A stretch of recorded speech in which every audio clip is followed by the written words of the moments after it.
I'm Abigail Galván. Welcome to EWTN Pro-Life Weekly. I had an abortion, and I always say when we came out of there, we were different. One couple shares their story of abortion. You're looking backwards and saying, oh my gosh, what have I done? Their journey from regret, pain, and anger. I think we didn't realize till later what those wounds really were. To embracing their faith. We let God into our life and into our relationship. Finding forgiveness.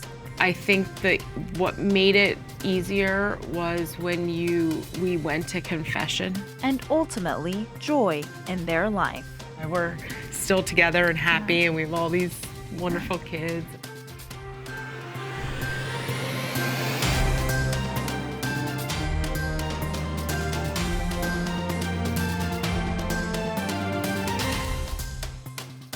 All we knew is that when we went in there, we were pregnant. When we came out, we weren't. We were broken. And our relationship just really got worse. The heartbreak of abortion. A Catholic couple, Pete and Tricia DeMaio, are sharing their story of losing not one, but two children to abortion. It's a story of deep sorrow and a long road to forgiveness that included not just forgiving each other, but seeking that forgiveness from their family, including their children. As the DeMaios began to heal, they submitted their lives to the will of God and now promote a culture of life. The DeMaios run a Catholic pro-life nonprofit called Mission Love and Life. The organization seeks to educate people about the inherent value of life. They were inspired by the legacies of John Cardinal O'Connor, who founded the Sisters of Life, St. John Paul II, and Mother Teresa, to uphold and teach about the dignity of every person. They've spoken at Life Fest and speak at schools, sharing their story to warn listeners about the deep wounds abortion causes. Part of Mission Love and Life guides students as missionary disciples to grow closer to Jesus and be leaders in the pro-life movement. Pete and Tricia came to our Washington, D.C. studios to share their story of healing with me. Take a look. Pete and Tricia, thank you both so much for joining us today. Now, I know that the pro-life cause is a mission that's very near and dear to your hearts. Why is that? First and foremost, we have a story that we did not have anyone speaking to us when we were younger to tell us why being pro-life is so important. We grew up Catholic, but we always say we were lowercase c Catholic.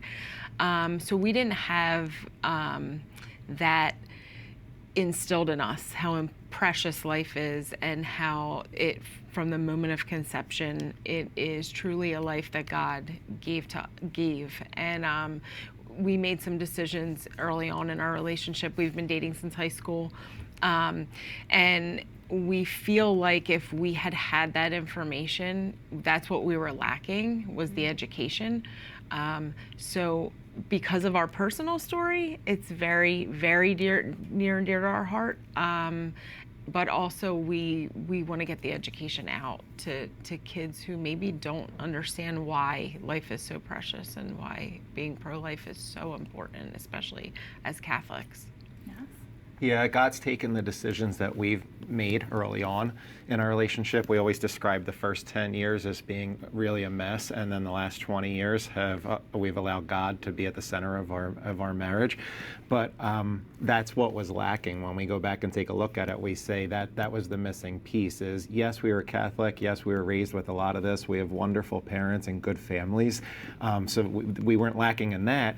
We were lacking in a true, authentic relationship with God. So what He's done for us now has taken us as broken human beings, individually and together, and just wove this beautiful story of His love, His forgiveness, His mercy, His healing, and His grace. So we want to help others on the front end to understand, like Tricia said, and have this education. But on the back end, we want to help people who may have wounds, that they can also come to know God's love and His healing and His forgiveness. And for our viewers and listeners who might not be familiar with your story, would you mind recapping it for us? Sure. So Pete and I met in high school. We were 15, and pretty much from the beginning, we were, we fell in love. I mean, it was a true like high school sweetheart story. But we were living in the world, and everybody was doing it, kind of thing. And we became sexually active.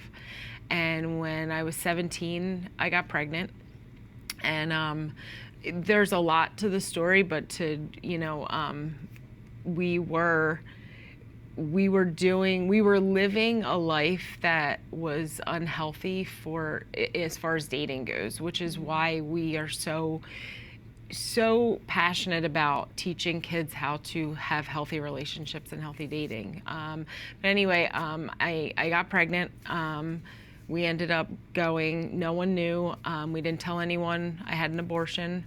And I always say when we came out of there, we were different. We knew that our problem was solved, but it didn't, we were broken. And our relationship just really got worse.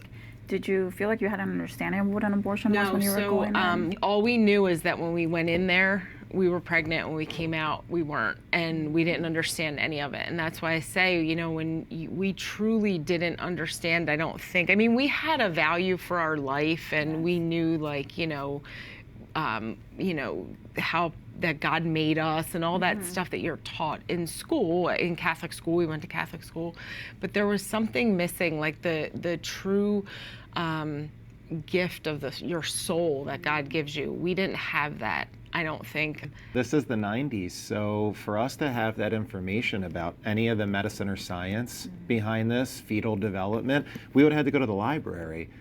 This isn't like pull your phone out and quick search it up. This is those days. So we weren't going to a library to pull out charts on fetal development. And that's why Tricia says not only were we lacking, the theological foundation in our lives and in our relationships, but we were also lacking just basic, scientific and medical education too. That's why these, everything like a program like this is so wonderful, just to bring the, the formation and the education out.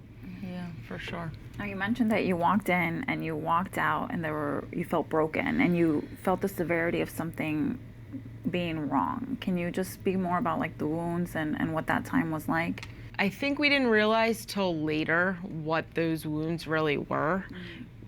But I can't explain it unless you there's just this emptiness. It's like we did something, because it's not a little, they make it seem like it's just this, little procedure. I mean, now in today's world, you can take a pill at home and everything's fixed, right?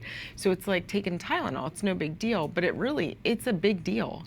And when we came out of there, we were young, we were scared. No one gives you any, this is what we're gonna do, this is how you're gonna, so you walk out of there and you just feel empty.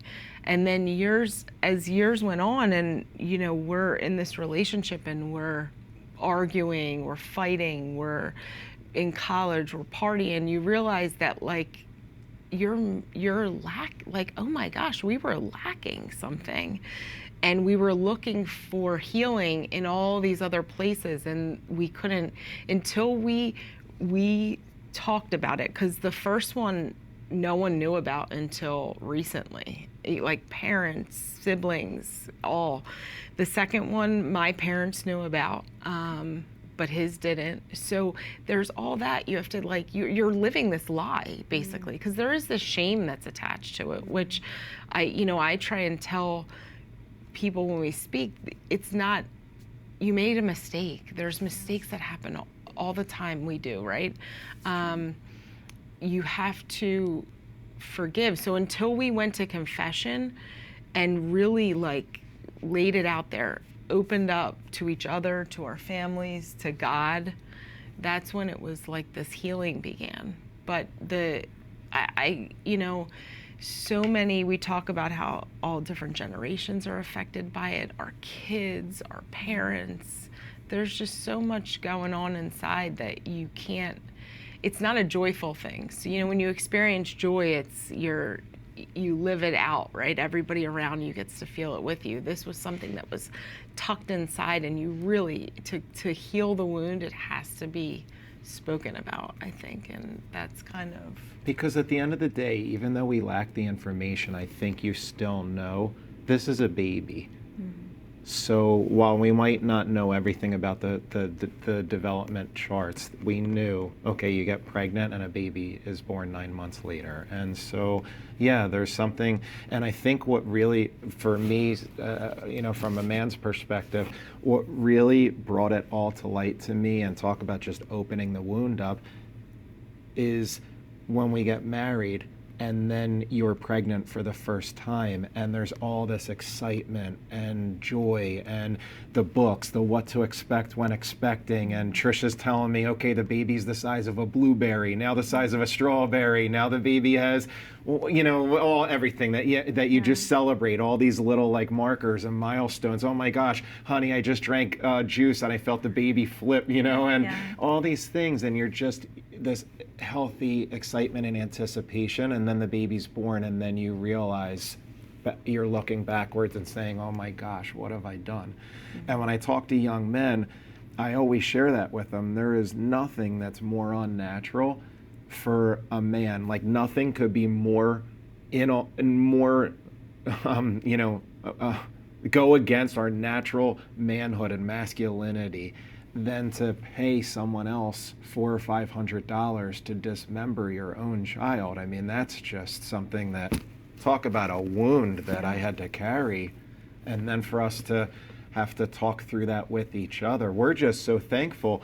We thought there were others like us that were post-abortive and then wound up with this beautiful story that God gave them a timeout and a start over, and rewrote their love story for them. And then here we come to find out we're pretty unique. There aren't that many people who went through this, God healed them, and then they wind up married and have 7 beautiful children. So now it's come to be, something that others want to know about and hear. That's amazing. So what do you think made that difference for you all? I think it was your brother. That really was it took a tragedy to wake us up. Yeah, because we were living, and I think it's not uncommon for many people, even Catholics, we were living according to the world.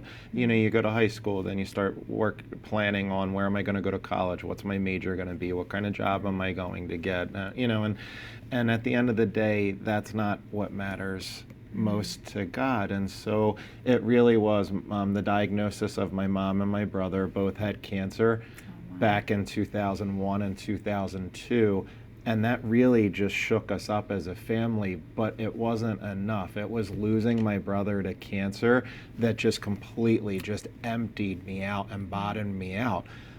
And no coincidence with God, they then become my favorite Bible verses, like Galatians 2:20. It's no longer I who live, but Christ who lives in me or dwells in me. And it's, well, yeah, of course, I had to empty out first before God could fully dwell in me. But his death led to that, and so I had nowhere else to turn.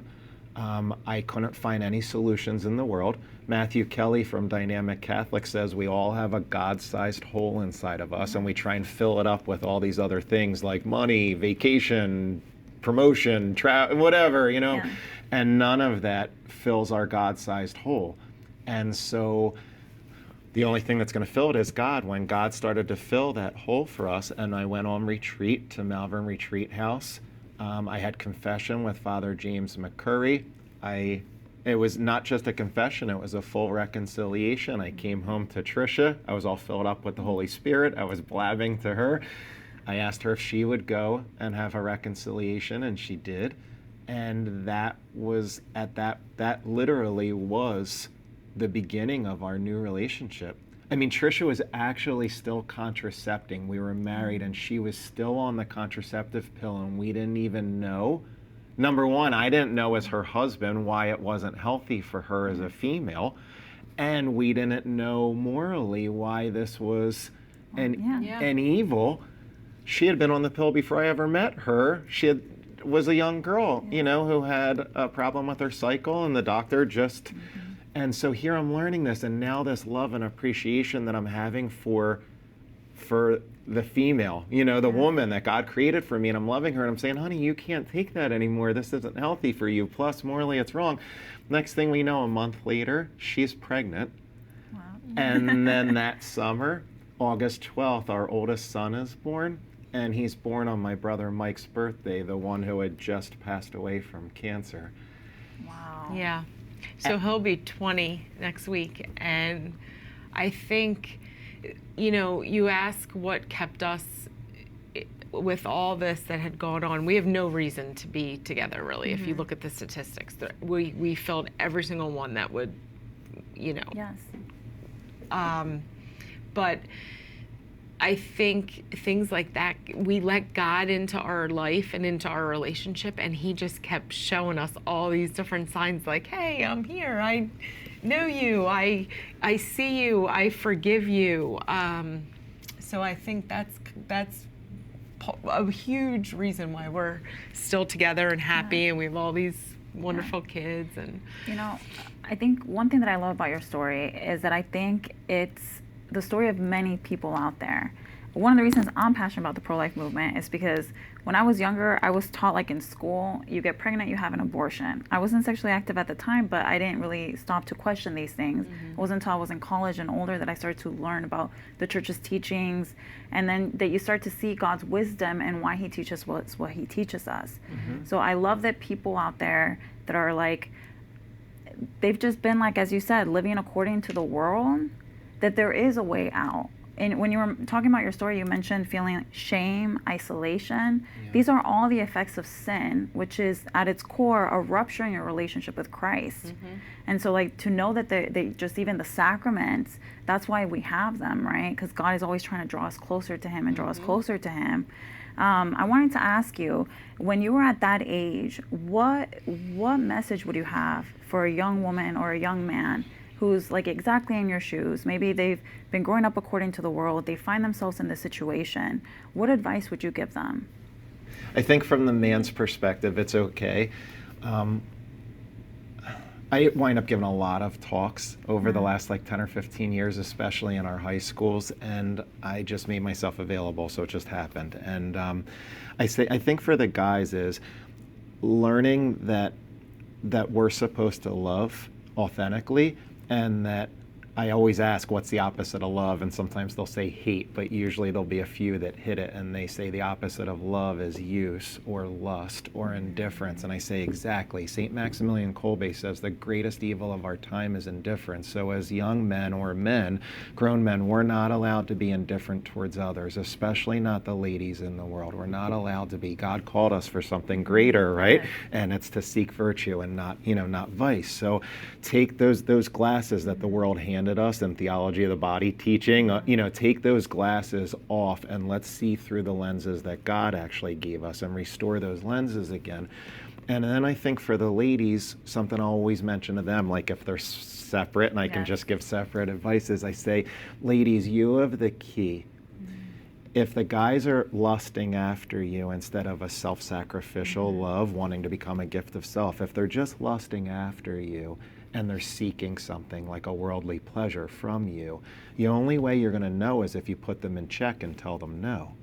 So I said, if Tricia put me in check back then when we were 15, one of two things is going to happen. I'm either going to walk away, and if I do, then she knows I'm not the right one for her. But if I don't walk away, that's how she can find out if I truly want to love her and cherish her and date for marriage and spend the rest of my life. So, and there's, I feel like that complementarity between the two sexes. We're not supposed to be divided. We're supposed to build each other up. I think, the only thing I would add, because I obviously that's what we try and teach, but like even with our own children, because they're older now and they're dating, and it's so important to have that respect for, and the whole theology of the body is huge. We didn't know that as kids. I mean, to have that respect for the other sex and to know that there's so much more, just getting to know each other, and don't put all that pressure on yourself to live in the world. We didn't have that. And it's really important to have that mutual respect and to girls definitely hold the key, you know, and if you say no, he's more than likely he's gonna respect you if he's the right one, right? So yeah. And you're right, honey. And teaching our own children is it adds a layer into the relationship that doesn't need to be there, and you don't get a chance to find out if you're truly compatible before. So that sexual intimacy, which is why God created this, as you said, if we just follow God's plan for happiness for our lives, that's and it's and I love something that JP2 said. He said, and I know we have a huge pornography crisis in the world today, and he said, the problem with that is that it reveals too little about the other person, not too much about the other person. And I love that, because dating truly is about finding out if you really like the other person and enjoy them and spending time with them, and that would be the beginning and the foundation of possibly getting married. Now, I have another question for you. I imagine you had to do a lot with forgiveness, whether it was forgiving others, maybe more difficultly forgiving yourselves, and forgiving each other. What has this process been like for you all? Forgiving is hard. I think that what made it easier was when we went to confession, and to know that God, he forgives everything. So if he can forgive, and the Bible tells us we're going to be judged based on how we forgive, right? You have to forgive. I kind of felt at first there was some anger when we started dealing with all this, because I was like, I went to my boyfriend the first time with this problem, and I thought he was gonna lead me in the right direction. My parents the second time, these are people that love me, and little did I know they were just as scared as I was, you know what I mean? They didn't have the education, they didn't know what they were doing. So you have to deal with so much, and there's some days where I'm like, when we told our children, it was really hard, especially our daughter, who, I'm her mom. Is she ever gonna, we have to deal with her forgiving, and I can tell you I don't know that you ever stop forgiving. It's kind of like an ongoing, there's days where I'm like, gosh, I can't believe we did that. And you're like really hard on yourself. And then there's other days where you're like, well, God forgave me, so look at this beautiful life that we have. And so it's definitely I don't know that the forgiving ever just stops. Okay. If that makes sense. No, it's almost like forgiveness is almost a choice, like everything else. But I agree. I think our sacraments, as you said before, are so beautiful and so important that when you truly feel the forgiveness from God, it does make you want to extend that to others. And as you said, Tricia, if we don't, we are going to be judged, on that. Luke 6 is one of my favorites. So Luke 6:37 specifically. So I think that was helpful. And then God reveals things to us when it's the scales, thank you, are removed from our eyes. He'll reveal the truth and the goodness. Here I am back then, so resentful and so angry for the second abortion because I didn't get any say in that one. Well, I'm the one who caused that problem. If I didn't get Tricia pregnant outside of marriage, she and her parents would have never had to even have that conversation or discussion to begin with. So who am I to condemn or to judge them when I'm the one I was the author of the problem, not the victim of the problem, and I was playing victim. And so I think that then that forgiveness just becomes universal, and it's okay. God forgives me, I forgive myself, I forgive others, and you see this beauty. And if it's okay, all the way up to having to tell our children. And oh my goodness, the Sisters of Life asked us to come and speak for Life Fest 2 years ago and share our story. Our daughter Alyssa, who we had just told, said, I think you should tell the little ones. So we were dreading telling our kids. Okay. And but because Pete was speaking in schools at the time, they were getting older, and he was going to start talking to like their friends, Yes. and we didn't want them to find out from someone else. So we had told our oldest, then we told our second one the next, and then we told Alyssa, and then that's when we went down. We were coming down here to speak at Life Fest before the March for Life, and she was seeing how they all. I mean, when you have more than one Yes. child, you see all these different personalities, and they all took it differently. But she was angry, and she had a lot in there, and part of it is that her older brothers knew and she didn't know. Yes. And even though it was only for like a little bit of time, it was kind of like, so she said, you have to tell all of them. And we were on our way down to Life Fest. It was late at night. We had crazy stuff, busy life, and got all these things going on. And we're on our way down. We had to be up like super early the next morning to be there. And he shuts the radio off in the car, and he's like, everybody put your phones down. And we told him. It was like, and if you can picture all 9 of us in this big Sprinter van, right? And it was like crazy. It was like World War III in the car. Goodness. They're crying and yelling and don't tell me how to feel and all this. And Alyssa's like, you know what? Everybody just be quiet. She said, Mom, you're always talking to us about forgiveness and healing. And she said, I've been praying to the babies. And I Googled the patron saint of forgiveness, and it's Saint Maria Goretti, and I hope you don't mind, but the first baby was a girl, and I named her Maria Goretti. And the patron saint of healing is Saint Raphael, and the second baby was a boy, and I named him Raphael. And this peace just came over our car, and we looked at each other, and we were like, oh my gosh, God never stops giving for his forgiveness and his healing, because now we had these 2 babies in heaven that all our kids know about, and we can pray to them and we can love them, and they're kind of like watching over us, right? And it was beautiful. It really was. So Pete and Tricia, just thank you so much for being here with us and sharing your story. Thank you. Thank you so much for having us. Yeah, God bless. Yeah. Pete and Tricia's nonprofit aims at teaching the dignity of life to others. To learn more about their organization, visit missionloveandlife.org. That does it for this edition of EWTN Pro-Life Weekly. Be sure to like and follow us on our social media channels. You can find us at EWTN Pro-Life on X, Facebook, and Instagram. And sign up for our newsletter, The Pro-Life Pulse, EWTN.com/pro-life. Remember, life is a gift. Your life is a gift. God bless.